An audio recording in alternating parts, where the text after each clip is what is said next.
दोस्तों देखो, आज के समय में क्या हो रहा है कि भाई इन्वायरमेंट जो है वो बहुत ज्यादा परेशानी में चल रहा है। मतलब लोग बाग भी बोल रहे हैं कि इन्वायरमेंट हार्मफुल हो रहा है या इन्वायरमेंट में पॉल्यूशन फैल रहा है और हमें उस इन्वायरमेंट का ध्यान रखना चाहिए, और ये सच्चाई है क्योंकि इसी इन्वायरमेंट में हम रहते हैं और इसके बिना तो हमारा जीवन संभव हो नहीं पाएगा। तो बहुत सारे रूल्स एंड रेगुलेशन या लॉज जो हैं वो इन्वायरमेंट को बचाने के लिए, प्रोटेक्शन के लिए, उसके संवर्धन के लिए बनाए जा रहे हैं। और इसी से रिलेटेड आजकल अपॉर्चुनिटी इतनी सारी है कि भाई इन्वायरमेंट से रिलेटेड लॉज में करियर की बहुत अच्छी संभावना है।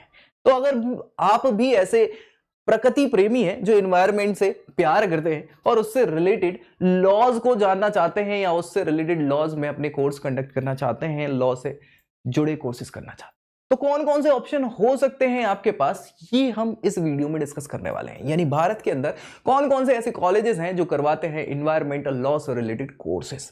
तो भाई दोस्तों, में इस वीडियो को भी शेयर कर देना है ताकि उन तक ये जानकारी पहुंच जाए, और चैनल सब्सक्राइब कर लेना है ताकि हर एक जानकारी लॉ से रिलेटेड सबसे पहले आपको यही इसी चैनल पर मिल जाए। साथ ही साथ कई बार होता है कि आपकी प्रोफाइल के आधार पर आप जानना चाहें कि कैसे, क्या मेरे लिए क्या बेस्ट अपॉर्चुनिटी हो सकती करियर की या फ्यूचर अपॉर्चुनिटीज क्या हो सकती है, तो नीचे आपको डिस्क्रिप्शन में मिलेगा प्रोफाइल एनालिसिस फॉर्म, जिसको फिलअप करिए और हम रीच आउट करेंगे और बताएंगे क्या हो सकता है आपके लिए बेस्ट। तो चलिए स्टार्ट करें। Top environment colleges, law colleges India में कौन कौन से हो सकते हैं आपके लिए बेस्ट, क्या होगा। तो डॉक्टर राम मनोहर लोहिया साहब, इनका नाम तो आप सभी ने सुना ही होगा। जी हाँ, नेशनल लॉ यूनिवर्सिटी है ये लखनऊ में, जो पहले से ही थी, नाम बाद में इसका किया गया था, डॉक्टर राम मनोहर लोहिया। ठीक है, इसके अलावा स्कूल ऑफ लॉ यूपीएस, जी हाँ, उत्तराखंड में, बहुत अच्छी घटाओं वादियों में ये यूपीएस यूनिवर्सिटी फैली हुई है। National law university and judicial academy Assam की बहुत अच्छी यूनिवर्सिटी मानी जाती है। और एच एन एल यू जो है ये रायपुर में है, जिसको एच एन मतलब हिदायतुल्लाह साहब, जो मोहम्मद हिदायतुल्लाह साहब थे, मध्य प्रदेश के पहले चीफ जस्टिस भी हुआ करते थे, भारत के उप राष्ट्रपति भी रहे हैं, मुख्य न्यायाधीश भी रहे हैं सुप्रीम कोर्ट के। तो बहुत अच्छा इनका नाम है इस फील्ड में, लॉ से रिलेटेड फील्ड में। तो उनके नाम पर Hidayatullah national law university Raipur कर दिया गया था। तमिलनाडु में डॉक्टर अंबेडकर लॉ यूनिवर्सिटी है। इसके अलावा तमिलनाडु नेशनल लॉ यूनिवर्सिटी भी अंबेडकर साहब के अलावा। ठीक है, फिर बीएचयू बनारस हिंदू यूनिवर्सिटी का नाम आप सभी ने सुना ही होगा, टॉपेस्ट नाम यहाँ पे मिल जाता है दिल्ली के अंदर, मतलब बनारस के अंदर। और जिंदल ग्लोबल लॉ स्कूल, ये ओपी जिंदल ग्लोबल यूनिवर्सिटी के अंतर्गत आता है, इनका एक डिपार्टमेंट है लॉ का। तो ये प्राइवेट यूनिवर्सिटी है। ये तमाम जो कॉलेजेस आप देख पा रहे होंगे यहाँ पे, इनमें हम थोड़ा सा डिटेल में जाएंगे, डोंट वरी। ये सभी आपको यहाँ एनवायरमेंटल लॉ से रिलेटेड कोर्सेज कंडक्ट करवा देते हैं। ठीक है, तो चलिए देख लेते हैं क्या कैसी इनकी स्टैब्लिशमेंट है, एवरेज पैकेज है, फीस क्या है, सारी चीजें यहाँ basic. Doctor Ram Manohar Lohia national law university, नाम तो हमने डिस्कस कर लिया, 2005 में स्टैब्लिश हुई है, लखनऊ की ये यूनिवर्सिटी है जो बीए एलएलबी और एलएलएम के प्रोग्राम कंडक्ट करवाती है। 5 लाख रुपए की फीस है टोटल बीए एलएलबी की, 5 साल का प्रोग्राम होता है, यानी लाख रुपए के हिसाब से। और भैया 0.5 लाख मतलब 50,000 रुपए एलएलएम कोर्सेज का यहाँ पे फीस हो जाती है। एवरेज प्लेसमेंट 4 से 5 लाख का ये प्रोवाइड कराते हैं, तो मुझे कहीं से खराब नहीं लगता। क्यों? क्योंकि पैसे भी कम खर्च हो रहे हैं और उसके हिसाब से अगर पैकेज मिले तो बढ़िया है। ज्यादा पैसे देने के बाद कम पैकेज मिले वो समस्या का विषय है। तो यहाँ पे ऑन एन एवरेज बढ़िया है। और एलिजिबिलिटी के लिए क्लैट एग्जाम देना है, जिसके लिए आपके मिनिमम 45% 12वीं कक्षा में होने चाहिए। तो क्लैट के बेसिस पे जो भी रैंक बनती है उसके आधार पर आपको यहाँ ये कॉलेज मिल सकता है। इसके अलावा फिर भी स्कूल ऑफ लॉ जो यूपीएस, मतलब उत्तराखंड में, ये बहुत ही शानदार देहरादून में सिचुएटेड है और अच्छी लोकेशन पे बढ़िया यूपीएस यूनिवर्सिटी है। प्राइवेट यूनिवर्सिटी, कोई समस्या है नहीं। 2007 में स्टैब्लिश हुई है। बीए एलएलबी, बीबी एलएलबी और एलएलएम के प्रोग्राम में कंडक्ट करवाती है, जिसमें फीस चूंकि अब प्राइवेट है तो ज्यादा फीस है, 11 लाख के आसपास जो है वो इंटीग्रेटेड प्रोग्राम्स की, मतलब बीए एलएलबी, बीबी एलएलबी, इनकी फीस हो जाती है 8 लाख के अराउंड जो है एलएलबी, सिंपल एलएलबी की, और 1.5 लाख के अराउंड एलएलएम कोर्सेज की फीस होती है। ठीक है भाई, एवरेज प्लेसमेंट बहुत अच्छा रिकॉर्ड नहीं है, 5 लाख के करीब ये एवरेज प्रोवाइड करवाते हैं बच्चों को प्लेसमेंट। और एलिजिबिलिटी के लिए आपको 50% होने चाहिए 12वीं कक्षा में। उसके बाद एक यूएल सेट का एग्जाम होता है, जो यूपीएस मतलब यूपीएस यूनिवर्सिटी का ही लॉ स्कूल एडमिशन टेस्ट कहलाता है, जिस पे वीडियो बना रखा है मैंने, आप चाहें तो प्लेलिस्ट में देख सकते हैं, उसके बारे में पूरी जानकारी आपको मिल जाएगी। क्लैट, स्लेट, बाकी के और एग्जाम हैं जिनके बेसिस पे भी यहाँ एडमिशन आपको मिल जाता है। School of law UPS. इसके अलावा हम बात करें नेशनल लॉ यूनिवर्सिटी और जुडिशियल एकेडमी, 2009 में स्टैब्लिश हुई है। ये बीए एलएलबी और एलएलएम के प्रोग्राम ये कंडक्ट करवाती है। ट्यूशन फी जो है इनकी ठीक ठाक है, 4 लाख के अराउंड जो है बीए LLB जो इंटीग्रेटेड प्रोग्राम है उसकी फीस है और 55,000 के आसपास LLB की फीसेज हैं।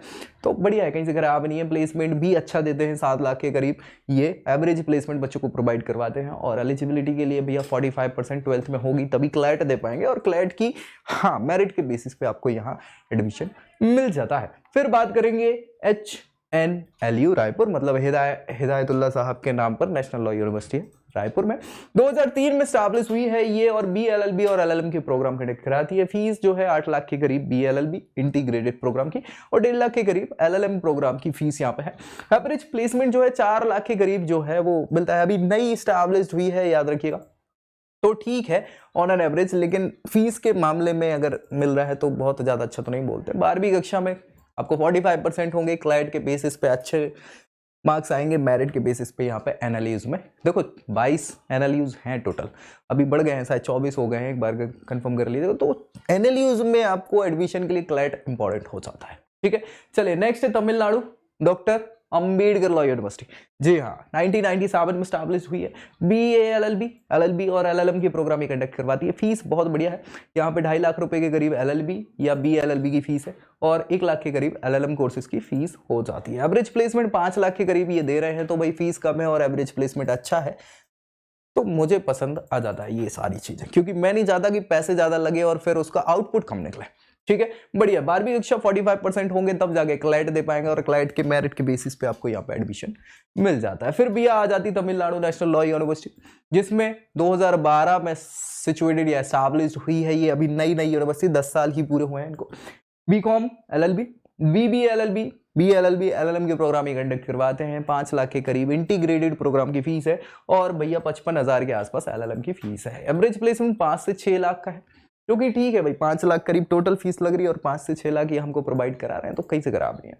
और 12वीं कक्षा 50% के साथ क्लैट एग्जाम आप देंगे, उसकी मेरिट के बेसिस पे आपको यहाँ एडमिशन मिल जाएगा।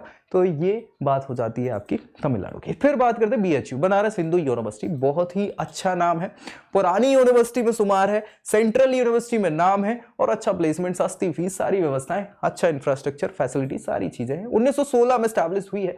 BLLB, LLB, BCom LLB, LLM सारे प्रोग्राम ही कंडक्ट करवाते हैं, और फीस जो है 13 लाख के करीब LLB की फीस है, 11 लाख के करीब BLLB की फीस है, और 6 लाख के करीब LLM की फीस है।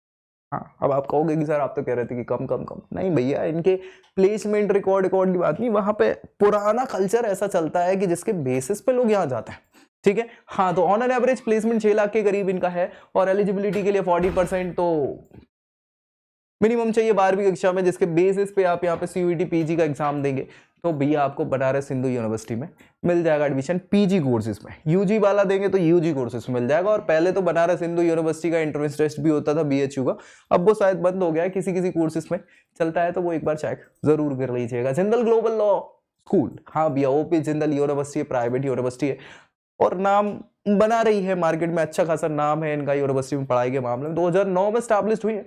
BLLB, LLB, LLM और BCom LLB के प्रोग्राम ही कंडक्ट करवाते हैं। फीस जो है, अब चूंकि प्राइवेट यूनिवर्सिटी है तो हाईएस्ट फीस, मतलब ज्यादा फीस ही लेते हैं, तो टोटल 18 लाख के करीब LLB कोर्सेज की फीस है, जो 3 साल का होता है। 18 लाख यानी 6 लाख रुपए प्रति वर्ष। 31 लाख के करीब जो है वो इंटीग्रेटेड प्रोग्राम की बात है, यानी 5 साल का कोर्स है, तो 6 लाख के हिसाब से वही, और भी 3 लाख रुपए LLM कोर्सेज का यहाँ पे फीस है। लेकिन उसके बेसिस पे आप यहाँ पैकेज देखेंगे तो 7 लाख रुपए का ऑन एन एवरेज पैकेज जो है वो मुझे बहुत पसंद नहीं आया। लेकिन हाँ, अगर कोई ऑप्शन नहीं है तो आप जरूर जा सकते हैं, बाकी ऑप्शंस तो पर्याप्त होते हैं, बस उसकी जानकारी आपको होनी चाहिए। तो अगर आप चाहते हैं कि आपकी प्रोफाइल के आधार पर बेस्ट क्या हो सकता है आपके लिए, तो नीचे डिस्क्रिप्शन में आप प्रोफाइल एनालिसिस फॉर्म फिलअप करिए, उसके बेसिस पे हम आपको बता सकते हैं कि क्या हो सकता है बेस्ट ऑप्शन आपके लिए फ्यूचर अपॉर्चुनिटी और करियर से रिलेटेड। आगे एलिजिबिलिटी के लिए आप 45% 12th क्लास में होने चाहिए, तब जाके LSAT का एग्जाम देंगे, और उसकी मेरिट के बेसिस पे, अच्छे मार्क्स के बेसिस पे आपको यहाँ ये कॉलेज मिल जाएगा, OP जिंदल यूनिवर्सिटी हो जाता है। तो ये ऑल टोटल यहाँ पे हम बात कर रहे थे एनवायरमेंटल लॉ से रिलेटेड कॉलेजेस जो आपके बकेट में होने चाहिए अगर आप कोर्सेज जो है वो एनवायरमेंटल लॉ के रिलेटेड करना चाहते हैं। तो बाकी ऐसे वीडियोस जो हैं जानकारी वाले, ये हम इस चैनल में पर्टिकुलर लॉ से रिलेटेड ही बढ़ाते रहते हैं, तो ऐसे वीडियोस के लिए मिलेंगे अगले वीडियो पे। तब तक के लिए आपको इस वीडियो को शेयर करना नहीं भूलना है, और चैनल सब्सक्राइब करना बिल्कुल नहीं भूलना है। तब तक के लिए जय Hind. I hope you like this video. For more such videos, keep watching our channel. And do not forget to like, share and subscribe.